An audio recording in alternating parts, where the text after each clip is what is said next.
Bismillahirrahmanirrahim. Assalamualaikum warahmatullahi wabarakatuh. Pada kesempatan ini saya ingin menjelaskan tentang konsep diri, terutama berkaitan dengan penjelasan dasar atau introduction to konsep diri. Konsep diri atau istilah konsep diri adalah suatu konsep umum yang digunakan untuk menjelaskan bagaimana seseorang berpikir tentang dirinya atau bagaimana seorang mempersepsi dirinya. Jadi konsep diri ini penting karena menjadi awal langkah yang bisa kita lakukan untuk memahami keseluruhan bagaimana diri kita dan hubungan kita dengan dunia sosial. Karena pada hakikatnya diri kita ini nggak bisa lepas dari dunia sosial. Apa yang kita pikirkan tentang diri kita itu sangat erat kaitannya dengan bagaimana hubungan kita dalam dunia sosial. Nah, misalnya kalau kita berada di antara mereka yang punya konsep diri yang tinggi, mungkin punya prestasi yang tinggi, maka bisa jadi kita akan mengalami konsep diri yang rendah, tapi bisa juga sebaliknya kita akan terpengaruh dengan lingkungan di mana kita berada sehingga kita berubah menjadi pribadi dengan konsep diri yang tinggi sebagaimana lingkungan sosial di mana kita berada. Jadi pengaruh sosial itu selalu memberi dua arah dampak negatif atau dampak positif. Nah, kita kembali ke konsep diri. Apa sebenarnya yang dimaksud dengan konsep diri? Konsep diri adalah akumulasi pengetahuan tentang diri kita. Jadi seluruh pengetahuan yang berkaitan tentang diri kita itulah yang disebut dengan konsep diri. Konsep diri terdiri dari asesmen diri permanen, misalnya keyakinan yang berkaitan dengan trait kepribadian kita, karakteristik fisik kita, kemampuan yang kita miliki, nilai-nilai yang kita anut, goal atau sasaran dan tujuan yang ingin kita capai, dan berbagai peran yang kita mainkan di dalam kehidupan sosial kita. Jadi konsep diri ini berkaitan dengan banyak hal di dalam kehidupan kita dan diri kita. Sekali lagi, yang pertama berkaitan dengan trait kepribadian kita. Kita ini termasuk misalnya yang pribadi yang terbuka atau tertutup, pribadi yang emosional atau yang stabil. Bisa juga dilihat dari karakteristik fisik kita. Jadi kita menyadari karakteristik fisik kita, apakah kita ini termasuk misalnya secara fisik tinggi atau pendek atau bulat atau gemuk, berkulit hitam atau berkulit putih, dan lain sebagainya. Dan itu tentu saja menjadi pengetahuan dan bahkan mungkin kesadaran dalam diri kita. Yang berikutnya, kita juga tahu dan sadar akan kemampuan-kemampuan kita. Misalnya Saya sadar, saya tahu bahwa saya mampu berbahasa Arab, mampu berbahasa Inggris, mampu memahami teks-teks agama dengan baik. Misalnya kesadaran yang berkaitan dengan kemampuan itu menancap di dalam diri kita, atau bisa juga kaitannya dengan nilai-nilai yang kita anut. Nilai apa? Nilai demokratis, nilai kebersamaan, nilai gotong royong, nilai kejujuran, dan lain sebagainya. Nah, misalnya kita menganggap bahwa kejujuran itu adalah hal yang paling penting dalam kehidupan kita, dan itu kita sadari. Ketika kita diperlakukan tidak jujur, misalnya, kita akan marah besar, atau kita menghindari untuk melakukan ketidakjujuran. Itu artinya pengetahuan tentang value yang kita anut sudah menjadi kesadaran di dalam diri kita. Atau goal, atau juga bisa terkait dengan goal-goal akan kita capai dalam kehidupan ini. Misalnya dalam karir atau dalam bidang-bidang yang lain. Misalnya seorang dosen, goalnya itu ya mau nggak mau ujungnya akan menjadi guru besar. Maka setiap tahapan-tahapan untuk menuju guru besar itu dia lewati dan dia lakoni.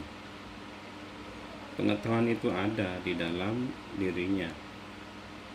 Maka kalau itu sudah masuk di dalam sistem kediriannya, artinya si dosen ini punya konsep diri. Dan bisa juga berkaitan dengan peran-peran yang kita mainkan atau yang kita jalankan di dalam kehidupan sehari-hari. Misalnya peran sebagai orang tua, peran sebagai pendidik, peran sebagai tokoh masyarakat, dan lain sebagainya. Kita tahu dan sadar betul akan peran-peran itu. Dengan kesadaran dan pengetahuan itu kita melakukan self assessment. Bahwa saya ini ternyata punya peran yang penting di dalam hidup ini.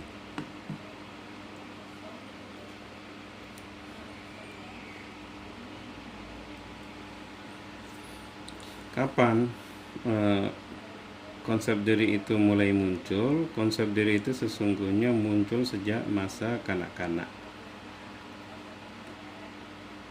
Anak kecil mengenal dan mengorganisir informasi tentang dirinya sebagai satu cara untuk memungkinkan dirinya memahami hubungan antara dirinya dengan dunia sosial. Misalnya dia mendapatkan informasi, kemudian informasi itu dia kelola terkait dengan posisinya sebagai anak di dalam rumah. Maka dengan bekal pengetahuan itu dia kemudian membangun suatu relasi sosial yang layak sebagai anak terhadap orang tua, atau sebagai anak dengan saudara-saudaranya. Jadi dengan kata lain, konsep diri itu sesungguhnya muncul ketika kita masih bayi, masih anak-anak. Selanjutnya saya ingin mengatakan bahwa konsep diri itu tidak terbatas sampai saat ini saja, atau tidak terbatas dengan waktu kini. Konsep diri itu berkaitan dengan masa lalu dan masa depan seseorang. Masa depan atau diri possible self, diri possible menggambarkan gagasan-gagasan individu tentang dia harus menjadi apa. dia ing, dia kayaknya akan menjadi apa, atau dan apa yang dia takutkan dalam proses menjadi itu. Jadi konsep diri itu berkaitan dengan masa lalu, masa kini, dan masa yang akan datang. Sekarang kita masuk ke definisi konsep diri. Konsep diri adalah konstruk multidimensi yang bermakna atau yang merujuk kepada persepsi individu tentang dirinya dalam kaitannya dengan banyak karakteristik, misalnya sebagai akademika atau akademisi, sebagai pemain peran gender, pemain peran seksualitas, atau dari jenis kelamin apa dia berada, terkait juga dengan identitas ras, dia itu sebenarnya dari ras mana, suku apa, bangsa mana, dan banyak hal lainnya. Bohm pada tahun 1980 mendefinisikan konsep diri itu sebagai sekumpulan sikap yang dianut seseorang terhadap dirinya. Jadi sikap diri kita terhadap diri kita, bagaimana kita memikirkan tentang diri kita, merasakan tentang diri kita, dan langkah-langkah atau tindakan yang kita lakukan terhadap diri kita. Jadi konsep diri itu tidak lain dari sikap individual seseorang terhadap dirinya. Sementara Gross pada tahun 1992, tahun yang lebih muda lagi, menjelaskan bahwa konsep myself, diri saya, pada dasarnya merupakan pandangan subjektif seseorang atau citra tentang dirinya sebagai individu. Jadi pandangan dan citra diri subjektif tentang dirinya sebagai individu. Konsep diri secara relatif merupakan kumpulan sikap dan keyakinan yang abadi tentang diri kita secara fisik dan psikologis. Konsep diri terdiri dari totalitas gagasan bahwa seseorang menganut pandangan tertentu tentang dirinya. Jadi konsep diri itu berkaitan dengan pandangan khas seseorang terkait dirinya. Konsep diri itu bukan sesuatu yang statis ya, kondisi yang statis. Tetapi seseorang dapat mengembangkan dan mengubah konsep diri sepanjang waktu. Melalui apa? Melalui pengalaman dan hubungan yang mempengaruhi keyakinan dirinya dan orang lain. Semakin banyak pengalaman, tentu semakin besar peluang perubahan konsep diri. Begitu juga semakin besar relasi kita, hubungan kita dengan orang lain, maka semakin besar peluang perubahan keyakinan yang kita anut tentang diri kita. Nah, menurut ahli, konsep diri itu mencakup pengetahuan diri seseorang, pengetahuan seseorang tentang dirinya, harapan seseorang tentang dirinya, dan evaluasi diri tentang dirinya. Jadi bisa dikatakan ada 3 dimensi dari konsep diri. Yang pertama, pengetahuan seseorang tentang dirinya. Yang kedua, harapan seseorang tentang dirinya. Dan yang ketiga, evaluasi seseorang tentang dirinya. Apa manfaat dari konsep diri? Konsep diri dapat membimbing kita.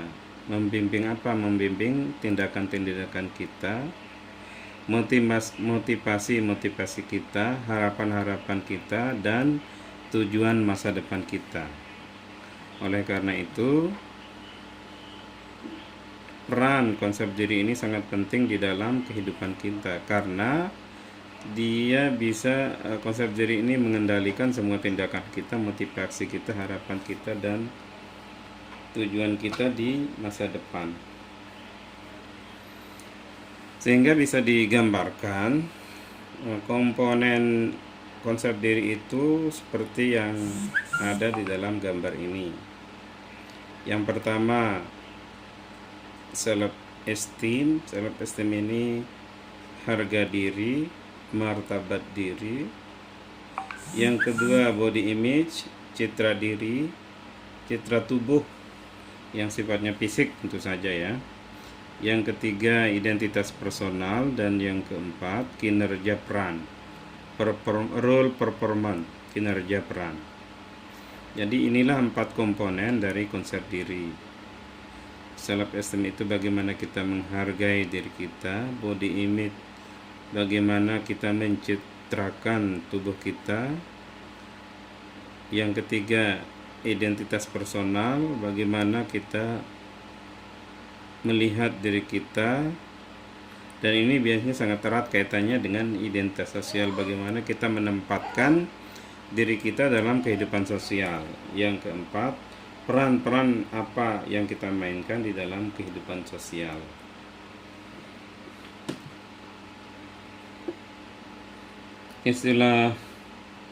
Sekarang kita akan menjelaskan lebih rinci 4 komponen dari konsep diri tadi. Yang pertama, self esteem atau harga diri. Self esteem ini bermakna penghargaan yang positif, pengakuan yang positif diri kita terhadap siapa? Tentu terhadap diri kita. Harga diri ini dapat diartikan atau didefinisikan sebagai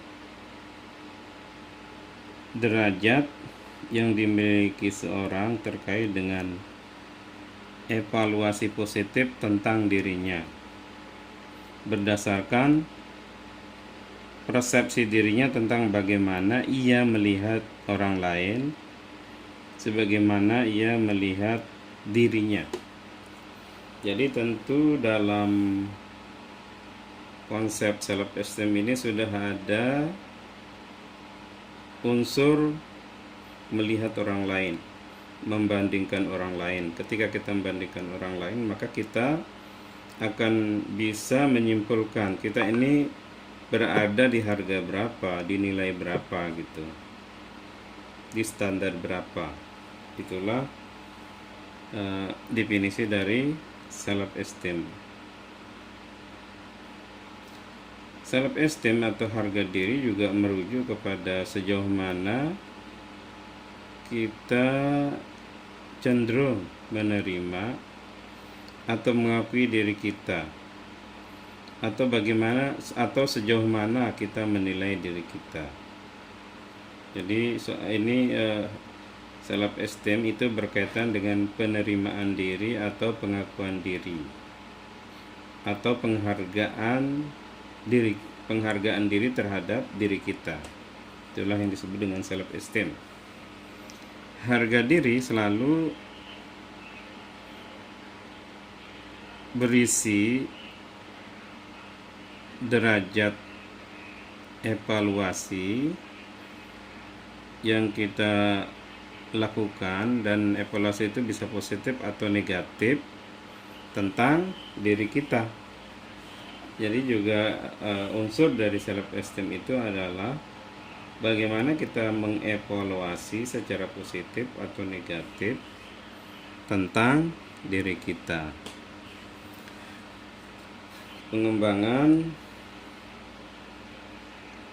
Pengembangan self esteem. Ada dua aliran pemikiran terkait perkembangan self esteem. Yang pertama,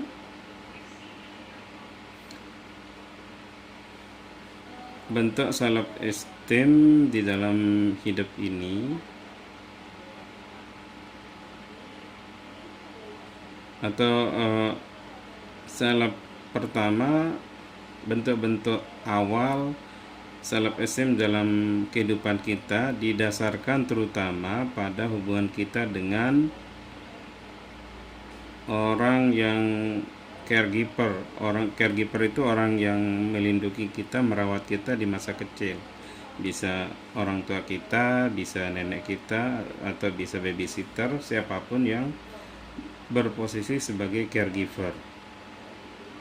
Dan secara relatif biasanya fix sampai sepanjang hidup kita. Yang kedua,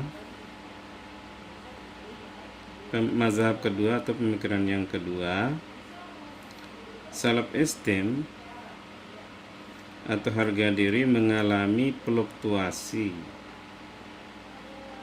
ketika terjadi transisi hidup, terjadi krisis hidup, atau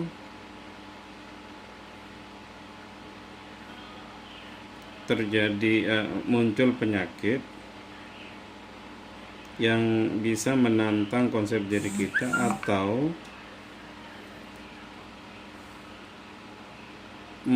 menimpa status atau peran personal kita. Jadi dengan kata lain, self esteem itu mengalami pasang surut dalam kehidupan kita. Kadang-kadang kita positif, memiliki self esteem yang tinggi, kadang memiliki self esteem yang rendah, tergantung bagaimana dinamika kehidupan yang terjadi di dalam diri kita. Fakta-fakta penting terkait dengan konsep atau self esteem. Memiliki self esteem yang tinggi mempengaruhi kepuasan terhadap diri kita yang tinggi juga. Jadi orang yang memiliki harga diri yang tinggi atau self esteem yang tinggi cenderung juga memiliki kepuasan yang tinggi terhadap dirinya. Yang kedua, orang yang memiliki self esteem yang tinggi cenderung lebih percaya diri, lebih bisa mengendalikan diri, lebih bisa bertanggung jawab, dan lebih capable, lebih banyak memiliki kemampuan. Fakta ketiga, harga diri yang rendah atau kurangnya harga diri dapat menimbulkan kurangnya keyakinan dan ketidakmampuan dalam bertindak sesuai dengan kepentingan diri sendiri,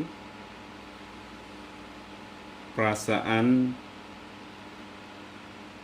diri sendiri, perasaan yang bercampur baur, dan mengalami penurunan aktivitas atau pengurangan kekuatan energi, serta berkurangnya kemampuan untuk menjalankan fungsi-fungsi penting sebagai pribadi dan sebagai pemeran sosial. Perbedaan self esteem antara laki-laki dan perempuan. Laki-laki self esteemnya lebih banyak didasarkan pada prestasi personal di dalam hidup. Sedangkan kalau perempuan lebih banyak berbasis harga diri mereka lebih banyak didasarkan pada kecukupan sistem dukungan sosial. Jadi semakin banyak dukungan sosial, semakin besar kemungkinan harga diri seorang perempuan itu muncul. Kebalikannya, kalau laki-laki lebih mengandalkan prestasi personal. Laki-laki kerap kali dipengaruhi oleh sense of well-being, keinginan pemahaman akan well-being, kesehatan, pandangan yang positif tentang hidup, dan kemampuan untuk menjalankan aktivitas dalam kehidupan sehari-hari. Sedangkan harga diri pada perempuan lebih sering dipengaruhi oleh apakah mereka bisa mengendalikan hidup dan bisa memiliki perasaan yang mereka butuhkan. Teori-teori terkait perkembangan self esteem yang pertama, teori hierarki kebutuhan dari Abraham Maslow. Yang kedua, teori 8 tahap manusia menurut Erikson. Nah, pembahasan tentang teori-teori yang membahas tentang self esteem ini akan kita lanjutkan pada pertemuan yang berikutnya. Sekian, assalamualaikum warahmatullahi wabarakatuh.